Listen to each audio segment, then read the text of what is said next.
Bonjour et bienvenue dans Interview sur RTV, une émission qui va à la rencontre de femmes, d'hommes, avec des parcours, des projets, des rêves différents. Aujourd'hui, nous avons l'immense honneur d'être en compagnie d'une très grande actrice tunisienne, Wahida Dridi.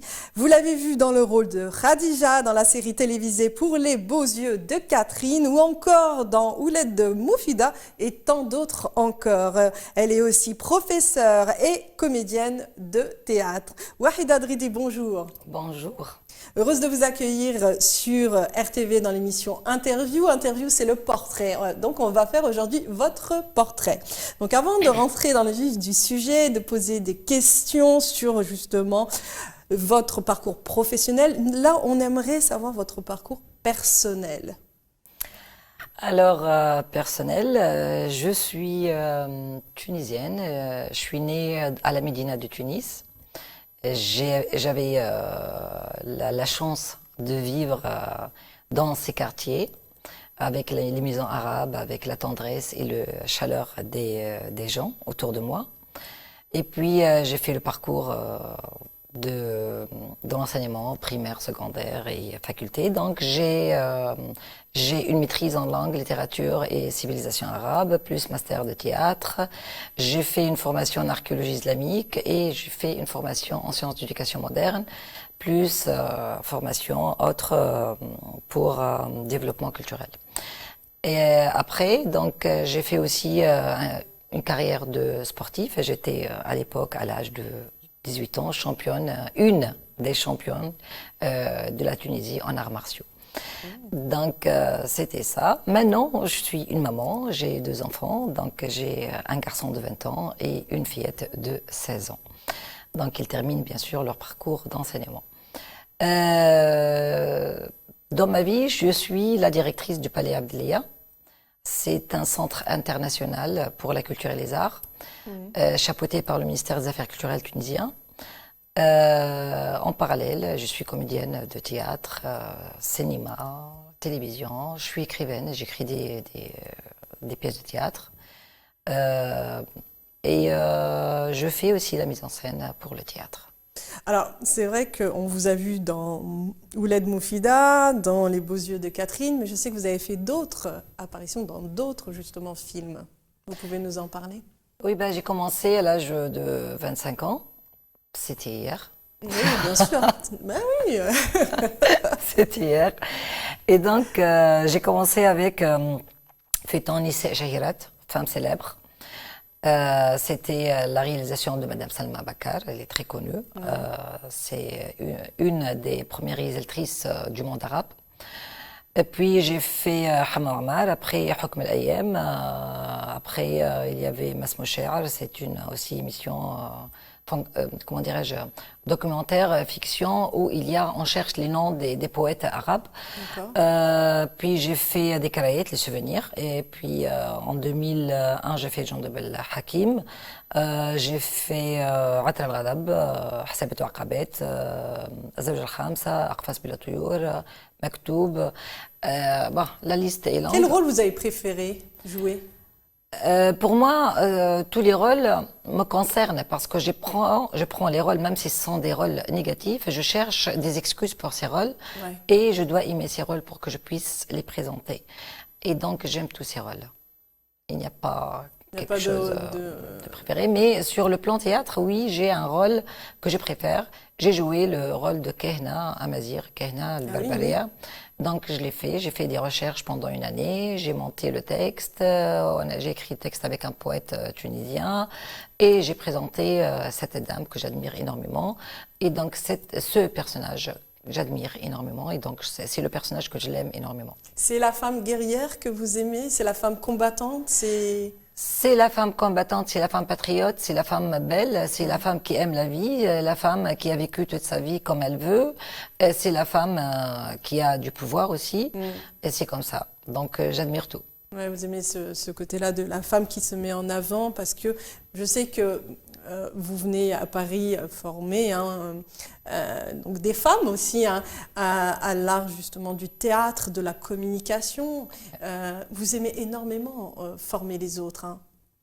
Je prends la formation comme une aide. Moi, j'aime aider, j'aime donner quelque chose aux autres. Ouais. Et donc, si je suis comédienne, ils disent que je suis une bonne comédienne, entre parenthèses. Donc, j'aime bien donner tout un atout de cet art. Et puisque je sais où je peux former en théâtre, je le fais. En danse, je le fais. Si je peux faire quelque chose pour les autres, je le fais. C'est pas par amour pour la formation, tant que c'est un amour pour donner quelque chose à l'autre. Exactement, transmettre, une transmission. Voilà. Exactement. C'est ça. Mais qu'est-ce qui vous a amené à être dans le théâtre, dans le cinéma? Vous avez dans la famille quelqu'un qui justement fait aussi du théâtre? Non, c'est le destin. Ouais. C'est comme ça. J'ai jamais pensé à être comédienne, entre parenthèses. Donc j'avais autre chose dans la tête. Mais j'ai fait mes études secondaires à la rue de Russie, en Tunisie. Tout le monde, les Tunisiens savent très bien. C'est un lycée où il était un lycée pour les jeunes filles. On avait tout dans ce lycée, tout genre de club, même le théâtre. Et on avait un professeur qui s'appelle Taïb El-Sleti, paix à son âme. Et donc, il m'a pris en charge, il m'a donné tout un atout pour que je puisse jouer le classique, les écoles modernes et tout le reste. J'ai été formée avec lui pour 7 ans de la distance de secondaire.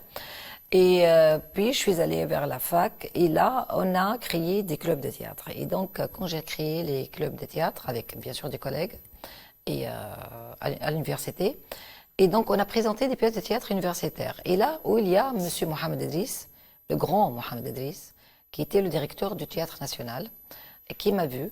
Et il a demandé que je joue au Théâtre National. C'était un coup de chance énorme. J'ai jamais pensé à ça.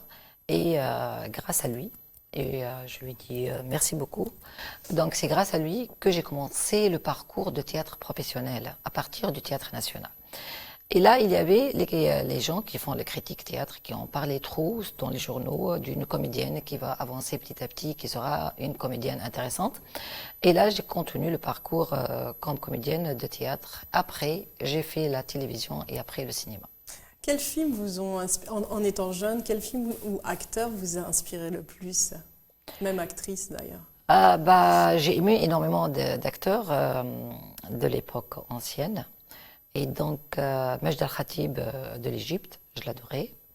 Ahmed Zaki, égyptien aussi, j'adorais. Ayman Zaiden, syrien. Pour le monde européen, j'adore Mel Gibson, Kevin Costner, Julia Roberts. Il y a énormément, Roberto De Niro, Gérard Depardieu en France. Il y a énormément d'acteurs que j'ai admirés et j'ai regardé leurs films. Je ne peux pas me rappeler de tout. Simone Signoret aussi, j'ai adoré. Et donc, il y a beaucoup d'acteurs que j'adore, que quand je les regarde, j'oublie qu'ils sont en train de jouer. Ah oui. Voilà, c'est ça qui est formidable. Vous êtes un peu identifié à eux ou dans leur rôle, dans leur personnage Non, j'ai rêvé d'être un petit peu à leur, disons entre parenthèses, si j'arrive à être à leur hauteur dans les recherches pour construire un personnage. Parce que ces gens-là travaillent sérieusement. Ils prennent tout un atout, toutes les caractéristiques des personnages, ils font une recherche énorme, ils présentent un personnage là où tu ne peux pas douter que ce personnage est réel, il existe. C'est ça qui est admirable. J'espère un jour arriver là-bas, à ce niveau. Je pense que vous êtes déjà à ce niveau-là, c'est parce que vous êtes très modeste, Wahida. Et c'est vrai que vous n'êtes pas que ce côté artistique, vous êtes un tout, vous êtes aussi donc, dans la mode aussi, hein. Dans la mode, la maison de couture, il y a aussi des créations de... Oui, c'était question de rêve. Alors, chez nous, on est en train, comme tout le monde arabe, parce que le monde avance, et même en Europe, il y a le travail manuel qui est en train de se perdre, les trucs artisanaux. Et donc, j'ai essayé de refaire un atelier qui s'appelle Maison Wahida Dridi et de jouer sur ça, c'est-à-dire de créer des choses où il y a une touche amazigh ou une touche du Grand Maghreb. On ne peut pas dire arabe ou oriental, mais c'est une touche du Grand Maghreb avec les couleurs des Grands Maghreb qui est connu, couleur amazigh. Et donc, j'ai essayé de créer des choses comme ça. C'est un rêve de le faire. Et donc, j'ai commencé à faire cet atelier qui est dirigé par mon fils. Et moi, j'essaie de dessiner. C'est beau ça. En fait, c'est la maman qui, justement, est derrière son enfant et le motive. Ça, c'est important. Oh oui, j'ai fait cet atelier pour mes 2 enfants, pour mon garçon qui est le gérant maintenant et ma fille qui a 16 ans, qui je le pousse pour faire quelque chose dans ce domaine. Et elle adore d'ailleurs ce domaine. Et on est en train d'avancer petit à petit et faire une touche à nous tout simplement. Voilà. Et donc c'est ça l'atelier qui s'appelle Maison Wahida Dridi. Est-ce que votre famille, vos parents, je ne sais pas si vous avez des frères et sœurs, ils ont été derrière vous lorsque vous avez voulu justement être actrice? Moi, j'ai pas des sœurs, mais j'ai un seul frère qui est plus jeune que moi de 10 ans. Donc, entre moi et mon frère, il y a 10 ans, quand même. Donc, j'ai vécu un petit peu seule. Non, ils n'ont pas dans la tête qu'il y a ou qu'il y aura quelqu'un de la famille qui peut être artiste. Donc, quand j'ai commencé à faire un petit peu le club de théâtre au niveau secondaire, j'ai rien dit à mes parents parce que c'était un club un après-midi ou les après-midi, donc qui gêne personne. Après, quand j'étais à la fac et j'ai commencé à jouer dans les pièces du théâtre universitaire, j'étais obligée à demander la permission pour présenter dans des festivals universitaires. Parce que les festivals universitaires ne passent pas au centre-ville, passent ailleurs. Il faut passer une semaine ailleurs ou 10 jours. Et donc là, ils ont commencé à apprendre et à savoir que je suis en train de présenter des pièces du théâtre. Et ils n'ont pas refusé, pas du tout. Mon père m'a encouragée, ma mère aussi. Mais bon, avec un petit peu, bien sûr, limité, quelques conditions à ne pas oublier. Toujours des conditions, faire attention. On ne fait pas ça, ne fait pas ceci, voilà. Oui, c'est sûr, comme tous les parents, ils ont peur. Oui. Parce que c'est un monde, le monde de la télévision, du cinéma, c'est un monde qui fait peur aussi, hein, qui peut faire peur aux parents. Même à nous. Quand on commence la première fois, ça fait peur, oui, ça fait peur. Ça fait peur, les lumières font peur, les gens qui travaillent tout autour, qui sont des connaisseurs, et toi, tu viens de loin, et tu vas commencer, ça fait peur aussi. Et d'être sur scène, ça fait peur, parce qu'il y a des mondes qui te regardent. Les spectateurs, c'est un spectacle live, c'est difficile. Et puis la télévision, tu es en train d'entrer dans les maisons des autres. Et là, tu dois... Ça fait peur, ça fait peur. Mais ce qui est bien, c'est que les gens, quand ils te regardent sur leur chaîne et sur leur écran, ils te considèrent comme quelqu'un de la famille. C'est ça, ce que j'allais dire, oui. Ce qui est formidable. Oui. Parce que vous donnez aussi cette impression, vous donnez beaucoup aux autres. Et vous pouvez avoir des personnages attachants. Ouais. Donc c'est vrai que pour eux, faites par exemple un feuilleton, un film, ils se mettent devant la télé et ils s'identifient aussi beaucoup aux personnages. Exactement, ce qui est formidable. Et ils oublient parfois qui est la personne, qui est le personnage. Donc ça se mélange chez le spectateur. Parlez-nous de votre première expérience justement devant la caméra. Donc ma première expérience, c'était avec la grande Salma Bakar. C'était une série qui s'appelle Femmes célèbres. C'est une série qui présente les femmes connues à travers l'histoire arabe. Et donc j'ai joué le rôle de Eatimed, c'était la princesse de Eshbilia à l'Andalus dans un épisode. Et donc j'ai commencé là. Salma, c'est une femme qui connaît très bien son métier. Et puis, c'est une femme très douce, très classe, et elle s'occupe très bien des détails. Ah ouais. Et donc, c'était la plus belle expérience avec cette dame qui m'a donné beaucoup pour savoir jouer devant la caméra comme il faut. Après, il y avait Monsieur Habib Salmeni aussi, c'est un grand réalisateur tunisien. J'ai fait avec lui 3-4 feuilletons. Et donc aussi, il m'a donné beaucoup de techniques pour jouer devant la caméra. Donc à chaque fois que je joue un feuilleton, j'apprends. Ouais. J'apprends des nouvelles techniques. Et ça, c'est bien parce que tout le temps, on est en train d'apprendre. Mais toujours, on a peur à chaque fois. Il y a l'adrénaline, hein. Oui, on a peur. C'est le trac. C'est ça, C'est le trac. exactement. Mais je pense que c'est ce trac-là qui donne cette adrénaline pour pouvoir se surpasser. Oui. Hein, je crois. Hein. Bah, toujours, quand on va commencer un spectacle devant les spectateurs, c'est-à-dire dans le théâtre surtout, on a les 10 secondes, les 10 premières secondes où tu n'arrives même pas à respirer. Et donc, et tu cherches à faire le premier pas sur scène. J'y vais pas, qu'est-ce que je fais? Est-ce que je vais réussir? Et tu te lances. C'est ça, ouais. Voilà. Ouais. Voilà. Bah, c'est vrai que c'est toujours impressionnant. Même si on a l'habitude, même si ça fait des années, il y a toujours ce trac-là je sais pas, avant de monter sur scène, avant d'être devant la caméra. Oui, tout le temps. Ça reste à vie. Je pense que c'est presque tous les acteurs. Hein. Oui, tout le monde. Ça reste à vie. C'est collé à ta peau à vie. Ouais, exactement. Voilà. Et c'est vrai que... Mais en même temps, c'est ce qui nous fait vraiment ressentir les choses. Parce que quand on se met dans la peau de différents personnages, donc à la fois on doit le vivre, c'est-à-dire que même le détail, le petit détail compte. La manière de rigoler, la manière de parler, la manière de se tenir compte. Il faut vraiment connaître à fond le personnage, tout en, quand on finit justement de sortir du film, bah on redevient la personne qu'on est. Donc c'est pas tout de suite. Bah bien sûr, c'est pour ça qu'il faut faire un énorme travail sur soi. Exactement. Pour pas faire de transfert. L'acteur, c'est comme toujours son âme et son corps, c'est comme une feuille blanche. Alors, à chaque personnage, il est en train d'écrire, de dessiner, de faire tout. Et donc, il construit ce personnage. Il présente ce personnage. Après, quand il a terminé, il faut remettre la feuille encore une fois blanche. Alors, qu'est-ce qu'on fait? On fait ce qu'on appelle le catharsis. Il faut vider tout ce qui t'a fait. Donc, il y a des exercices, des techniques pour faire ça. Et on revient comme un petit bébé à l'intérieur.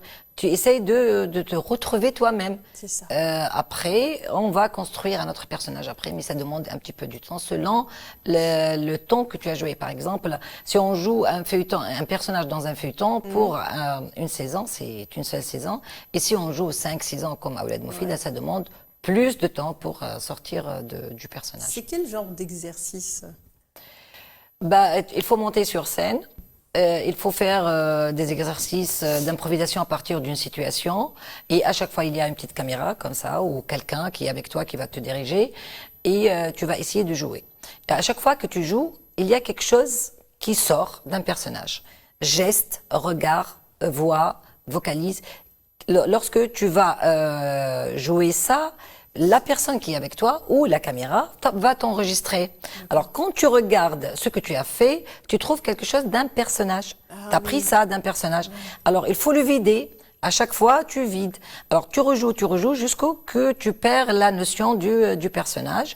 Et là, tu arrives à un certain moment où tu n'as rien des anciens personnages. Alors, quand tu arrives à ce stade, tu commences à construire le nouveau personnage. Mais c'est énormément de travail. Ah ouais. Parce qu'en fait, à la fois, on agit sur l'inconscient, parce que c'est l'inconscient qui prend les mimiques des autres personnages. Exactement. Donc là, il faut vraiment agir au niveau de l'inconscient, plus de la prise de conscience, c'est-à-dire le fait d'être filmé. Et ben, on regarde après ce qu'on a fait. Oui. Ce qu'on a fait.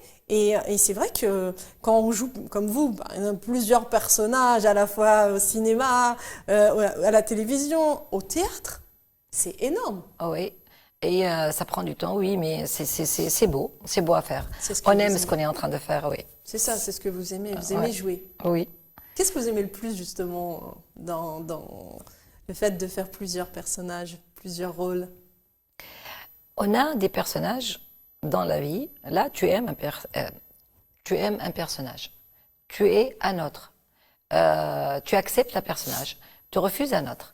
Mais toujours, j'adore me mettre dans la peau d'un autre personnage. Alors, si j'admire quelqu'un, je vais bien jouer. Et si je mépris quelqu'un, j'aime bien trouver des excuses pour ce personnage. Alors, je le prends, je le mets en moi, et je le rejoue. Comment dirais-je? Oui. Et rejouer le personnage. Voilà, c'est ça. Donc, mais vous avez besoin de lui trouver des excuses. Par exemple, si c'est un personnage qui n'est pas très gentil, vous lui trouvez des excuses pour pouvoir justement le jouer, c'est ça, hein? C'est ça, le jouer et l'aimer. Parce que si tu joues un personnage, tu dois l'aimer, sinon ça ne va pas réussir. Même s'il est méchant. Même s'il est négatif, méchant. Même si c'est un criminel. Il faut lui trouver quelque chose. Oui. Tu dois t'accrocher à ton personnage. Quelque chose de positif. Oui, il faut que tu t'accroches à ton personnage, même si c'est un personnage négatif. Sinon, tu ne vas pas réussir à le présenter. Il faut l'aimer. Alors, est-ce que vous avez des anecdotes à nous raconter tout au long de votre carrière professionnelle? Quelque chose qui vous a marqué le plus? Beaucoup de choses. Je me rappelle, Mohamed Idriss, quand j'ai commencé à travailler avec lui, alors il a demandé quelque chose que je n'ai pas compris. Donc j'étais sur scène et il a dit, tu vas jouer Aïcha Al-Qadra. Et il a essayé d'expliquer, donc je n'ai pas compris. Il m'a dit, voilà, tu fais ça, mais quand même, je n'ai pas compris. Alors il m'a dit, est-ce que tu as joué dans l'école de théâtre épique? J'ai dit non, j'ai pas joué. J'avais à cette époque 23 ans, 24 ans. Alors il m'a dit, tu descends de la scène. Tu descends en bas. Je lui ai dit, ok. Et donc j'arrive devant lui, il m'a dit, est-ce que tu sais ce que ça veut dire théâtre épique comme technique, comme parcours et disons, la naissance de cette école? J'ai dit non. Alors il m'a dit, tu vas partir chez toi, tu vas rester 4 jours, tu vas lire le nécessaire et tu reviens vers moi. Et il m'a viré de Théâtre National pour 4 jours. Et avant de me virer pour 4 jours, il m'a donné la liste des livres que je dois lire. Et donc, j'ai pleuré, j'ai senti que c'est pas ça. Et donc, j'ai passé 4 jours à lire et à comprendre. Et c'était un cadeau de Mohamed Idriss. Je t'adore, monsieur. Il vous a donné, oui. Ouais, ça. Et bien sûr, dans les feuilletons, il y a bien sûr des anecdotes tout le temps. On rit, on rigole. Parfois, on est en train de terminer une séquence tragique et puis on s'éclate de rire. C'est comme ça. C'est beau de tourner. Il y a beaucoup d'émotions. Oui. Parce que parfois, ça peut nous faire... le fait de jouer des rôles, ça peut nous mettre face à notre propre vie aussi personnelle.